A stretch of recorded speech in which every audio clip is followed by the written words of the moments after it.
வணக்கம் friends, welcome to food and information Tamil. உங்கள் வீட்டில் இந்த மாதிரி கிச்சன் ஸ்க்ரப் யூஸ் பண்ணுறீங்களா? அப்போ கண்டிப்பாக இந்த வீடியோவை ஸ்கிப் பண்ணாமல் கடைசி வரைக்கும் பாருங்கள். முடிஞ்ச அளவு உங்களுக்கு தெரிஞ்ச எல்லாருக்கும் இந்த வீடியோவை ஷேர் பண்ணுங்கள். பொதுவாகவே ஒவ்வொரு வீட்லேயும் பாத்ரூம்க்கு அடுத்தபடியாக அதிக அளவு கிருமிகள் இருக்கிறது கிச்சன் ஸ்க்ரப்பில் தான் அப்படின்னு சொன்னால் நீங்கள் நம்புவீங்களா? ஆனால் அதுதான் உண்மை. ஒவ்வொருத்தர் வீட்லேயும் கிச்சனில் இருக்க ஸ்க்ரப், அதாவது பாத்திரம் தேய்க்கிற இந்த ஸ்க்ரப்பில் அதிக அளவில் கிருமிகள் இருக்குது. ஏன்னா இது எப்போவுமே ஈரமாகவே இருக்குது. மற்றும் இதில் நம்ம பாத்திரம் தேய்க்கும் போது சின்ன சின்ன ஃபுட் பார்ட்டிகல்ஸ்லாம் இதில் ஒட்டிக்குது. அதனால இதில் அதிக அளவில் கிருமிகள் இருக்குது. இதில் முக்கியமாக பார்த்தீங்கன்னா ஈகோலை, சால்மனல்லா, ஸ்டெஃபைலோகாக்கஸ் இந்த மாதிரி ரொம்ப ரொம்ப ஆபத்தான கிருமிகள் நம்ம கிச்சன் ஸ்க்ரப்பில் அதிக அளவில் இருக்குது. இப்போ உங்கள் வீட்டில் இருக்க கிச்சன் ஸ்க்ரப்பை நீங்கள் எப்படி சுலபமாக சுத்தம் பண்ணலான்னு பார்க்கலாம். ஒரு பவுலில் 1 கப் சுடு தண்ணி எடுத்துக்கோங்க. நல்லா பாயில் பண்ண தண்ணி. அதில் தண்ணி எவ்வளோ எடுத்தீங்களோ அதில் பாதி அளவு வினிகர் சேர்த்துக்கோங்க. பின்னர் அதில் 1 ஸ்பூன் உப்பு ஆட் பண்ணிக்கோங்க.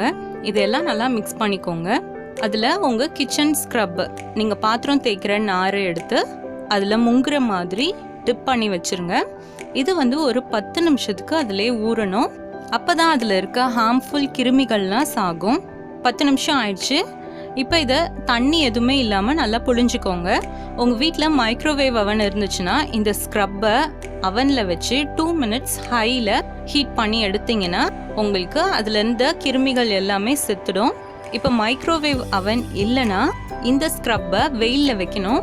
ஒரு நாள் ஃபுல்லாக நீங்கள் இதை வெயிலில் வச்சிங்கன்னா போதும். அதில் இருக்க கிருமிகள் எல்லாமே அழிஞ்சிடும். பாருங்கள், நான் இதை வெயிலில் வச்சுருக்கேன்.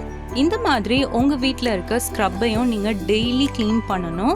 அப்படி பண்ணிங்கன்னா இந்த ஸ்க்ரப் எப்போவுமே உங்களுக்கு க்ளீனாகவே இருக்கும், புதுசு மாதிரியே இருக்கும். நீங்கள் இந்த மாதிரி க்ளீன் பண்ணி ரெகுலராக யூஸ் பண்ணிங்கன்னா உங்களுக்கு இதில் கிருமிகளும் தங்காது. உங்களுக்கு இந்த ஸ்க்ரப் நல்லா வாசனையாகவும் இருக்கும். புது ஸ்க்ரப் ஒரு 2-3 டேஸ் வரைக்கும் தான் நல்லாயிருக்கும். ஆனால் அதுக்கப்புறமா ஒரு மாதிரி ஸ்மெல் வர ஆரம்பிச்சிடும். அந்த ஸ்மெல்லும் இதில் இருக்காது, ரொம்ப க்ளீனாக இருக்கும். இந்த வீடியோலேயே உங்களுக்கு ஒரு சின்ன டிப்ஸ் சொல்கிறேன். இந்த மாதிரி ஸ்காட்ச் பிரைட் இல்லைன்னா ஸ்க்ரப் நீங்கள் யூஸ்வலாக 1 வாங்குவீங்க. 1 வாங்கி அதை ஒவ்வொருத்தருக்கும் 1 மாதம் வரைக்கும் வரும். அதுக்கப்புறமா அதை மாற்றிடுவீங்க. ஆனால் எப்போவுமே இதை வாங்கும் போது 2 ஸ்க்ரப்பாக வாங்குங்க. அப்படி வாங்கினீங்கன்னா ஒரு நாள் நீங்கள் ஒரு ஸ்க்ரப்பை யூஸ் பண்ணிவிட்டு அடுத்த நாள் அந்த ஸ்க்ரப்பை நீங்கள் இந்த மாதிரி வாஷ் பண்ணி வச்சுட்டா நீங்கள் இன்னொரு ஸ்க்ரப்பை யூஸ் பண்ணிக்கலாம். இதே மாதிரியே நீங்கள் ரொட்டீனாக ஒவ்வொரு ஸ்க்ரப்பையும் மாற்றி மாற்றி க்ளீன் பண்ணி யூஸ் பண்ணிக்கலாம். இப்படி பண்ணிங்கன்னா இது ரொம்ப நாளைக்கு புதுசு மாதிரியே இருக்கும். மாதத்துக்கு 1 ஸ்க்ரப் நீங்கள் மாற்றுவீங்க அப்படின்னா ஒவ்வொரு ஸ்க்ரப்பும் உங்களுக்கு 1.5 மாதம் வரைக்கும் ரொம்ப நல்லாயிருக்கும். ஓகே ஃப்ரெண்ட்ஸ், இது போல் இன்னும் நிறைய பயனுள்ள தகவல்களை நீங்கள் தெரிஞ்சுக்கணுமா? அப்போ ஃபுட் அண்ட் இன்ஃபர்மேஷன் தமிழ் சேனலை சப்ஸ்கிரைப் பண்ணுங்கள். தேங்க்யூ.